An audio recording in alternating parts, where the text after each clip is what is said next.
Hello, welcome and बहुत स्वागत है आपका प्रॉपर्टी गुरु में, presented and powered by signature global. और आपके साथ मैं हूं विपिन भट्ट, लेकर हाजिर है एक बार फिर प्रॉपर्टी बाजार का ये आपका मनपसंद शो, जिसमें हम लेते हैं आपके सवाल। ढेर सारी बातें होती हैं, हमारे एक्सपर्ट आपके सवालों के जवाब देते हैं और हम प्रॉपर्टी बाजार का ताज़ा हाल एसेस करने की कोशिश करते हैं। तो आज भी ये सारी बातचीत होगी। हमारे साथ आज हैं हमारे खास मेहमान मोहम्मद असलम साहब, प्रेसिडेंट कैपिटल मार्केट्स एनोरॉक। सर, बहुत बहुत स्वागत है आपका प्रॉपर्टी गुरु में। और हमेशा की तरह हम दर्शकों के सवाल जवाब लें उससे पहले एक छोटा सा ब्रीफ आइडिया मार्केट के बारे में। अब तो दिवाली जैसा बड़ा त्यौहार भी हो चुका है, आगे और फेस्टिविटीज बाकी हैं, न्यू ईयर है, लेकिन बाजार का हाल फिलहाल कैसा है, क्या मूड माहौल है? Vipin ji, no complaints. Actually काफी अच्छा चल रहा है and I would say touchwood, मतलब अच्छा चल रहा है मार्केट काफी। जी जी। जो अगर हम प्योर प्योर रियल एस्टेट की बात करें तो एक्चुअली दिवाली मनी है इस बार डेवलपर्स की। और दिवाली दशहरा से या जन्माष्टमी से या गणपति से बनती चली आ रही है।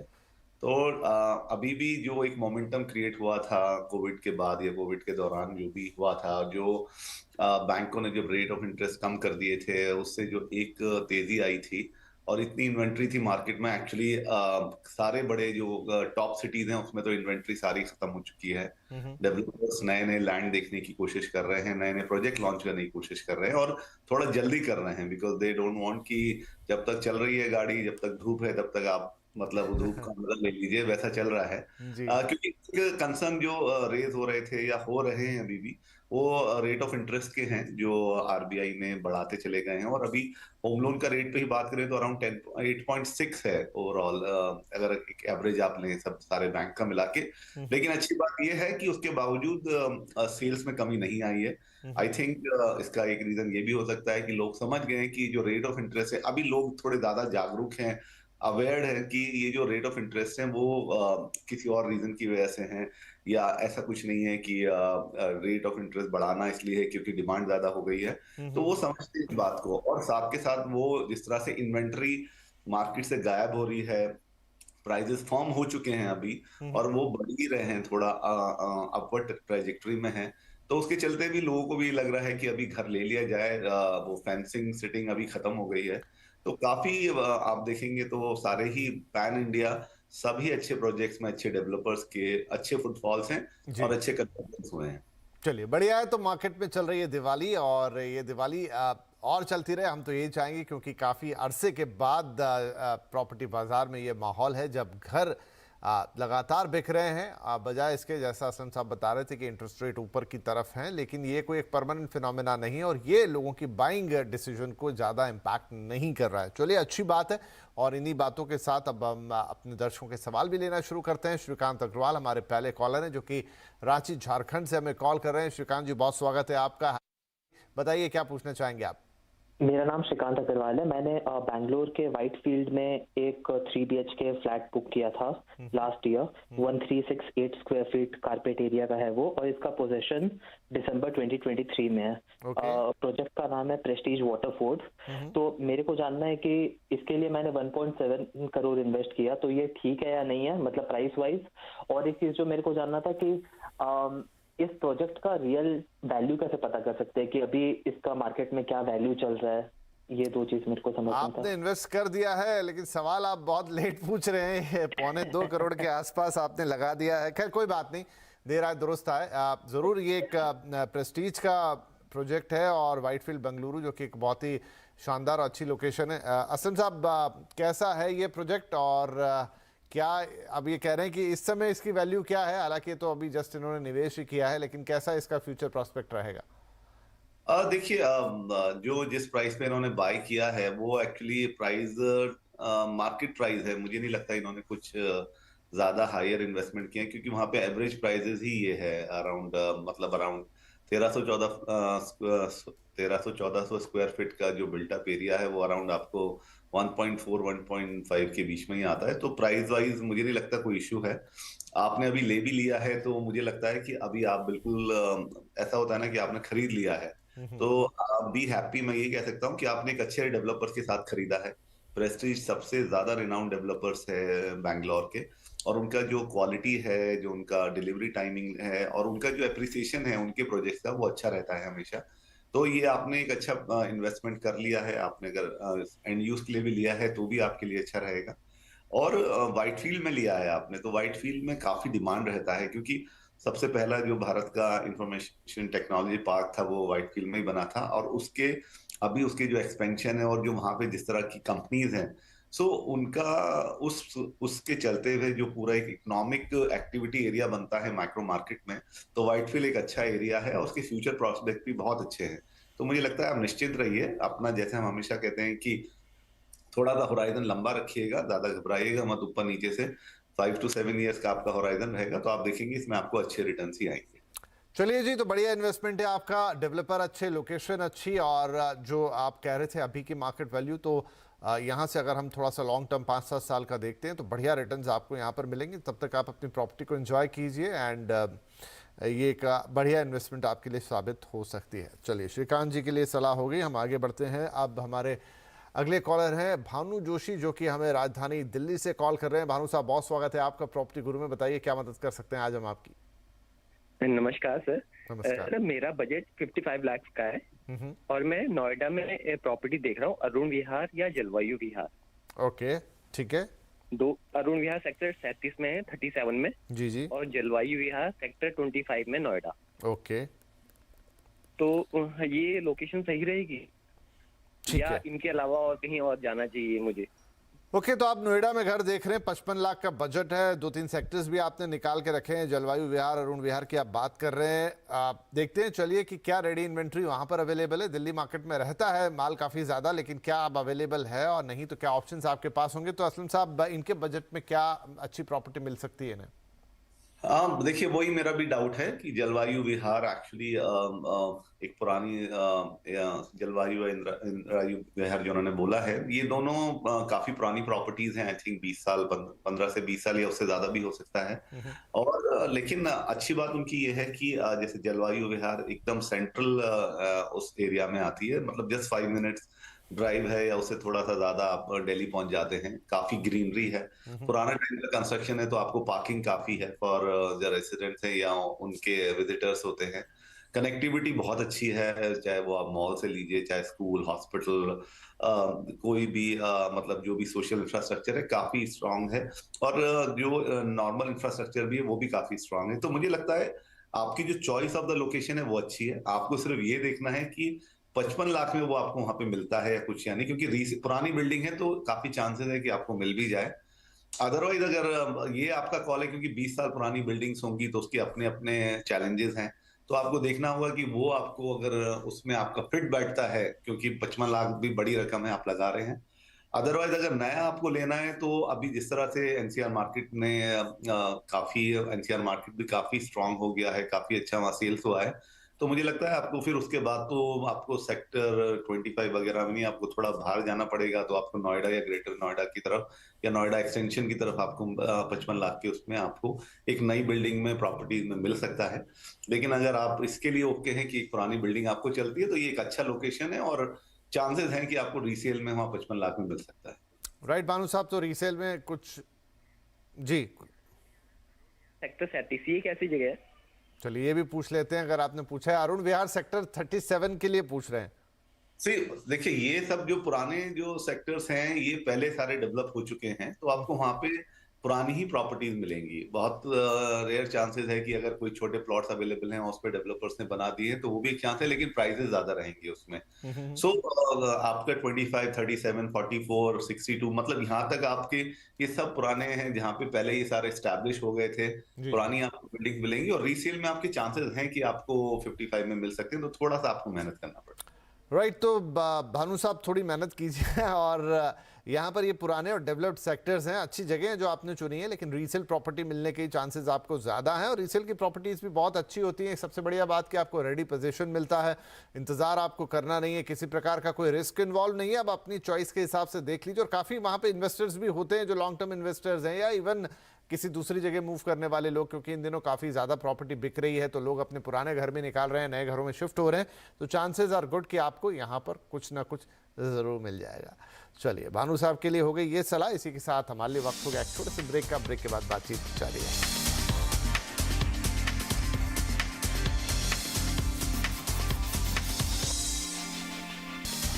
Welcome back. सीएनबीसी आवाज पर जारी है property Guru presented by signature global और आपके सवालों के जवाब देने के लिए आज के हमारे मेहमान मोहम्मद असलम साहब भी हमारे साथ बने हुए हैं। तो चलिए सवाल जवाब के सिलसिले को तुरंत ही आगे बढ़ा देते हैं। संतोष कुमार सिंह बंगलुरु से अब हमें कॉल कर रहे हैं। संतोष जी, बहुत स्वागत है आपका प्रॉपर्टी गुरु में। क्या सवाल रहेगा आपका?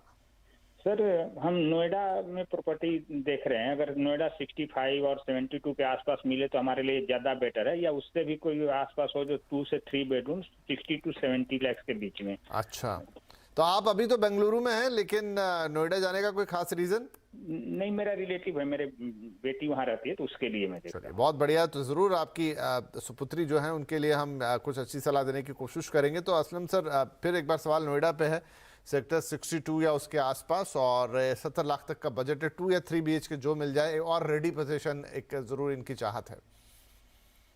देखिए, 62 में काफी, जैसे अभी हमने प्रीवियस क्वेश्चन का भी आंसर करते हुए बोला कि इन सब एरियाज में अच्छे प्रोजेक्ट्स हैं जो पहले बन गए हैं, इधर 5 इयर्स या 10 इयर्स पुराने हैं, लेकिन अच्छी क्वालिटी कंस्ट्रक्शन है। उसमें थोड़ा सा अगर वो मेहनत करेंगे, अच्छे किसी कंसल्टेंट को हायर करेंगे उधर, तो डेफिनेटली उनको अच्छे ऑप्शन मिल सकते हैं। कुछ नाम है मेरे पास, जैसे NBCC एक नामी नाम है उस एरिया में, उनका एस्पायर हार्ट बीट सिटी करके एक प्रोजेक्ट है, वो देख सकते हैं।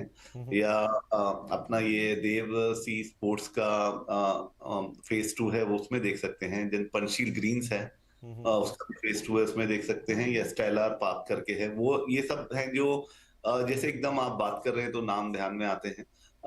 इसके अलावा अपना मुझे लगता है, जैसे हमने पिछले भी एडवाइस की थी, अगर आप और देखेंगे तो यहाँ पे काफी रेडी प्रॉपर्टी है। और विपिन जी ने भी जैसे लास्ट टाइम बोला अभी कि उसमें काफी इन्वेस्टर्स के फ्लैट्स भी हैं जो अच्छे टाइम उनके लिए रुके थे कि उनका वहां पे अच्छा बिक गया। तो ऐसे भी काफी फ्लैट्स अभी भी अवेलेबल हैं जो कि काफी बिक गए हैं पिछले 1-1.5 साल में। तो मुझे लगता है इस 60, अगर स्पेसिफिक सेक्टर 62 है तो ये सब नाम है, प्लस आप थोड़ा और देख सकते हैं। इसके अलावा जैसे हमने पहले भी बोला कि आपका क्योंकि बजट 55 लाख 70 लाख के बीच में है, तो थोड़ा अगर नोएडा या नोएडा एक्सटेंशन या ग्रेटर नोएडा तक आप जा सकते हैं, तो वहां पे आपको और अच्छे ऑप्शन मिल सकते हैं जो नई प्रॉपर्टीज होंगी। और मेरे ख्याल से अब तो कनेक्टिविटी का इतना बड़ा इशू भी नहीं है, तो वो भी एरिया आप एक बार देख सकते हैं। राइट संतोष जी, तो पर्टिकुलर सेक्टर की अगर हम बात करें 62 में, तो कुछ ऑप्शंस आपको दे दिए यहाँ पर असलम साहब ने। अब ये पुराना एक एरिया है जहाँ पर प्रॉपर्टीज डेवलप हो चुकी हैं, तो रीसेल में मिलने के चांसेस ज़्यादा हैं, चाहे आप इन्वेस्टर फ्लैट ले लें या किसी और को। हाँ, किसी से अगर वहाँ लोकल किसी को आप ले लेते हैं, किसी एजेंट को या किसी ब्रोकर को या किसी कंसल्टेंट को, तो वो आपकी और मदद कर पाएंगे। लेकिन फिर भी आप जान पहचान या आसपास में पूछताछ के जरिए भी ऐसी चीज़ें देख सकते हैं। पेपर में एडवर्टाइजमेंट्स भी आते हैं। और जैसा एक और सुझाव दे रहे हैं असलम जी यहाँ कि आप थोड़ा अगर आगे जा पाएँ, अगर आप नोएडा एक्सटेंशन या फिर ग्रेटर नोएडा की तरफ बढ़ते हैं, तो वहाँ आपको फिर नई प्रॉपर्टीज़ भी मिल जाएंगी जहाँ पर आपको कुछ अच्छे बेहतर ऑप्शन, कुछ मॉडल कंस्ट्रक्शन के भी चांसेस रहेंगे। बाकी अगर आपको यही पर्टिकुलर सेक्टर चाहिए, क्योंकि बहुत सारे लोग डेवलप्ड इलाकों में ही रहना चाहते हैं जो ऑलरेडी स्टैब्लिश्ड है, तो फिर आपको रीसेल में कुछ अच्छे ऑप्शंस मिल सकते हैं जो आपको वहीं जाकर देखने होंगे। राइट, तो संतोष जी के लिए हो गई ये सलाह। अब हमारे अगले कॉलर हैं सचिन जाधव, जो हमें नवी मुंबई से कॉल कर रहे हैं। सचिन जी, बहुत स्वागत है आपका भी प्रॉपर्टी गुरु में। क्या सवाल रहेगा आपका? हेलो सचिन जी, आप सुन पा रहे हैं हमें? हाँ सर। हाँ सर, बताइए क्या सवाल होगा? हाँ सर, मेरा सवाल है, मेरा एक घाटकोपर में फ्लैट है 1 RK। ओके, उसकी प्राइस अभी 45 लाख है। ठीक है। और उसका रेंट अभी मुझे 15,000 मिल रहा है। ठीक है जी। तो मुझे बेचना है, रखूँ, उसके बारे में मुझे उसके बदले मुझे रावेत में, उल्वे और कामोटा, ठीक है। राइट, तो तो ऑप्शन आया है मेरे पास। घाटकोपर में आपका लेना है। जरूर जरूर लक्ष्मी नगर में SRA में एक 1 RK है। 15,000 तक असलम साहब इनको किराया आ जाता है, और 40 के आसपास इसकी कीमत ये बता रहे हैं इस समय बाजार में है, 40-45 के बीच। अब ये क्या करें, इसे रिटेन करें या फिर इसे बेचें, और फिर ये कमोठे, रावेत और जो करंजादे, ये सब इलाके हैं जिनकी ये बात पूछ रहे हैं कि वहाँ एक 2 BHK ले लें? इनका जो ये SRA फ्लैट है, उसको कितना टाइम हो गया है इनके पास, लाइक कब इनको अलॉट हुआ था? सचिन जी, 15 साल हो गए सर। कितना? 15 साल हो गए। 15 साल पुराना। अच्छा, हाँ ठीक है। बिकॉज उसमें एक आपका रूल है SRA में कि आप 10 साल के बाद ही उसको बेच सकते हैं, तो डेफिनेटली आप वो बेच पाएंगे। तो मुझे लगता है अगर आपको 40-45 लाख के बीच में प्राइस मिल रहा है उधर, तो आप निकल सकते हैं उसमें। और लेकिन देखिए 45 लाख से अमाउंट थोड़ा इतना ज्यादा बड़ा नहीं है कि अगर आप मुंबई में प्रॉपर्टी लेने निकले तो आपको कहीं मिल सकता है, या तो आपको बहुत एक्सटीरियर में जाना चाहिएगा। अगर आपको सेंट्रल लाइन में जाना है तो मुझे लगता है करजत या करजत साइड या उससे भी थोड़ा आगे जाना पड़ेगा आपको, माथेरान की तरफ थोड़ा, या फिर पनवेल, या पनवेल से भी थोड़ा सा जो आसपास इलाके हैं उस एरिया में आप देख सकते हैं। या फिर अगर आपका ऑप्शन उसमें ओपन है कि ये जस्ट इन्वेस्टमेंट है, तो आप पूना की तरफ जा सकते हैं, क्योंकि पूना अभी काफी हॉट हो गया है मार्केट। तो पूना के जो आउटस्कर्ट्स एरिया हैं, जो एक्सप्रेस वे से खत्म होते ही सारे एरियाज आते हैं, जिसमें मामूडी, किबले या रावेत, इन एरिया में आपको 45 लाख में 2 BH मिलने की चांसेस हैं, क्योंकि रेप्यूटेड डेवलपर्स के तो प्राइसेस थोड़े ज्यादा रहेंगे, लेकिन कुछ अच्छे डेवलपर जो एक माइक्रो मार्केट या लोकल मार्केट में अच्छा काम करते हैं, उसमें आप चेक कर सकते हैं, तो वहां पे आपको मिल सकता है। मुझे लगता है मुंबई से ज्यादा वो ज्यादा आपके लिए ज्यादा बेटर रहेगा, क्योंकि मुंबई में कुछ भी करके आपको थोड़ा 45 बहुत ज्यादा, आपको कुछ अच्छे ऑप्शन नहीं मिल पाएंगे। तो मुझे लगता है कि आप अगर पूना में आउटस्कर्ट वेस्टर्न पार्ट में देखेंगे तो आपका शायद जो इन्वेस्टमेंट का गोल है वो अचीव हो सकता है। राइट। तो सचिन साहब, मुंबई से आगे बढ़ के थोड़ा पूना की तरफ अब देखना होगा, जितना बजट है उसमें अच्छे ऑप्शंस मिलेंगे और बेहतर रिटर्न वाले ऑप्शंस कुछ वहां पर मिल जाएंगे आपको, और एक अच्छा इन्वेस्टमेंट आपके लिए बनता हुआ दिखाई देगा। चलिए, इसी सलाह के साथ हमारे लिए वक्त हुआ एक और छोटे से ब्रेक का। फटाफट एक ब्रेक लेते हैं, तुरंत हाजिर होंगे, आप कहीं मत जाइए।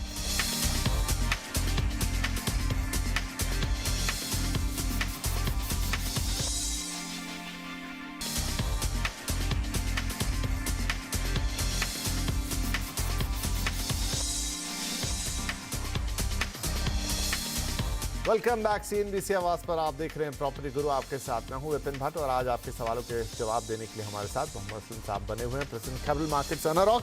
चलिए, तो एक ईमेल अब हमारे पास है, वो हम देख लेते हैं। अमीश राजदेव साहब का है, और आप पूछना चाहते हैं कि मुंबई में मुलुंड वेस्ट में ये कुछ प्रोजेक्ट्स देख रहे हैं, और यहाँ पर इन्होंने एक प्रॉपर्टी पीरामल की देखी है, दूसरी कल्पतरू की। बहुत डिटेल नहीं दिया है, लेकिन इन्होंने बस बिल्डर्स के नाम दिए हैं।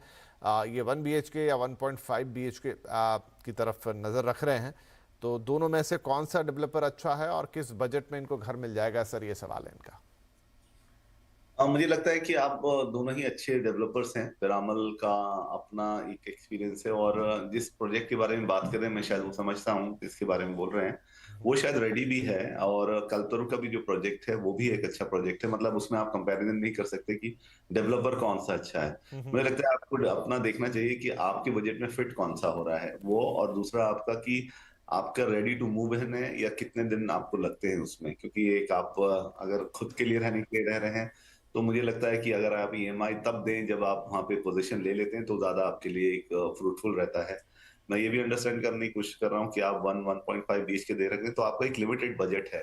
तो मुझे लगता है इन दोनों ही प्रोजेक्ट्स में मेरी एक्चुअली इतनी I am not very sure कि उसमें 1.5 या 1 BHK है या नहीं। तो वो पहला है, आपको वो देखना पड़ेगा, क्योंकि अभी जो ऑफ लेट जो डेवलपर्स हैं, जो रेप्यूटेड डेवलपर्स हैं, बड़े डेवलपर्स, उन्होंने 1 BHK बनाने बंद कर दिए, बिकॉज वो इकोनॉमी ऑफ स्केल में नहीं फिट बैठते हैं। तो वो एक सबसे बड़ा क्वेश्चन है। अदरवाइज अगर मुलुंड में ही आप जो पहले की कंस्ट्रक्शन है, और पिरामल तो नया एंट्रेंट था उधर, लेकिन कल्पतरू के या और भी अच्छे डेवलपर्स के अच्छे प्रोजेक्ट्स अवेलेबल हैं उस एरिया में। तो मुझे लगता है अगर आप देखेंगे तो 1 BHK उधर आपको अराउंड 50, 60 या 75 लाख के बजट के आसपास मिलना चाहिए, मुझे लगता है। चलिए, तो 50 से 60 लाख में 1 BHK आ जाएगा। दोनों प्रोजेक्ट जो आप देख रहे हैं, दोनों ही अच्छे डेवलपर हैं, सच कोई कंपैरिजन नहीं है। फिर भी आप जिसमें चाहें लें, बस ये है कि 1.5 क्या अवेलेबल है वहाँ पर, और आप उन इलाकों में कुछ और भी डेवलपर जो एस्टेब्लिश डेवलपर हैं मुलुंड में, सेंट्रल लाइन पर मुंबई के, वो भी आप देख सकते हैं। और अगर आप इन दो में से कोई एक चूज़ करना चाहते हैं तो फिर अपनी चॉइस से चूज़ कर लीजिए। डेवलपर्स में दोनों में कोई इशू नहीं है। चलिए, फटाफट एक ईमेल और ले लेते हैं, थोड़ा सा समय रह गया है। तो ये है माथुर साहब का, और आप पूछना चाहते हैं ओमेक्स रॉयल रेसिडेंसी नोएडा, यहाँ पर एक 4 BHK देख रहे हैं, 1.5 करोड़ के आसपास का ये प्राइस इन्हें मिल रहा है। अब ये पूछ रहे हैं कि क्या ये खरीदारी अच्छी रहेगी, क्या ये अच्छा विकल्प है इतने पैसे लगाने के लिए, या फिर कोई और सजेशन है तो वो भी चाहते हैं। हाँ, दिल्ली से थोड़ी नज़दीकी चाहते हैं, क्या सलाह रहेगी सर इनके लिए? तो देखिए, ओमेक्स रेसिडेंसी ओमेक्स डेवलपर्स की अच्छा एक रेपुटेड या एक एम्बिशियस प्रोजेक्ट था अपने टाइम में। 2008 में आई थिंक ये इन्होंने कंप्लीट किया था। एक्सप्रेसवे के आसपास ही है ये, तो उससे कनेक्टिविटी दूसरे इलाकों के लिए काफी अच्छी बढ़ जाती है। तो मुझे लगता है कि क्योंकि 2008 का है तो ट्राइड एंड टेस्टेड है, तो आपको वहां जाके ये नहीं है कि किस तरह से वहां पे फैसिलिटीज को मैनेज किया जा रहा है या क्या एमिनिटीज हैं। जितना मैं जानता हूं उन्होंने एक अच्छी रेप्यूटेड कंपनी को मैनेज करने के लिए भी दिया हुआ है, तो अभी सोसाइटी फॉर्म हो गई है, तो उसके ओवरऑल चलते हुए मुझे लगता है कि एक अच्छा ऑप्शन है आपके लिए। तो मुझे लगता है आप इसी के साथ स्टिक कीजिए, क्योंकि आपका जो बजट है उसमें डेफिनेटली काफी ऑप्शन अवेलेबल हैं नए नए डेवलपर्स के, या नए इलाकों में द्वारका एक्सप्रेस हो या सेक्टर 108 या 88 या 92, इन सब में भी अवेलेबिलिटी है। लेकिन उसके लिए आपको थोड़ा सा फिर किसी को हायर करके किसी कंसल्टेंट को हायर करके उसकी सेवा लेनी पड़ेगी। लेकिन इसमें अगर आप ओमेक्स में जाते हैं तो मुझे लगता है कि आपको मालूम है कि वहां पे क्या पॉजिटिव्स हैं और क्या नेगेटिव्स हैं, उसको देखते हुए आप अपना बजट के हिसाब से अपना डिसीजन ले सकते हैं।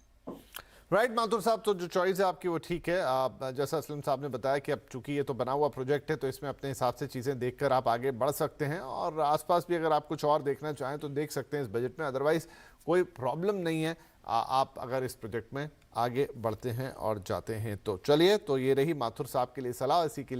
इसी के साथ हमारा वक्त इस हफ्ते के लिए समाप्त हो रहा है। जाने के पहले हम असलम साहब आपका शुक्रिया अदा करना चाहेंगे कि आपने वक्त निकाला और हमारे दर्शकों के सवालों के जवाब दिए और कार्यक्रम में आप शामिल हुए। और आप सभी दर्शकों से भी हमेशा की तरह यही निवेदन, pg@moneycontrol.com पर आप अपने सवाल हमें भेजते रहिए। अपना फ़ोन नंबर डाल दीजिए ताकि कुछ और बातें हम आपसे पूछ पाएँ, समझ पाएँ, ताकि आपके लिए बेहतर से बेहतर सलाह लाने की हमारी जो कोशिश है वो कामयाब रहे। तो चलिए, आपसे फिर मुलाकात करेंगे अगले हफ्ते। तब तक के लिए अपना ख्याल रखिए। Take care. नमस्कार।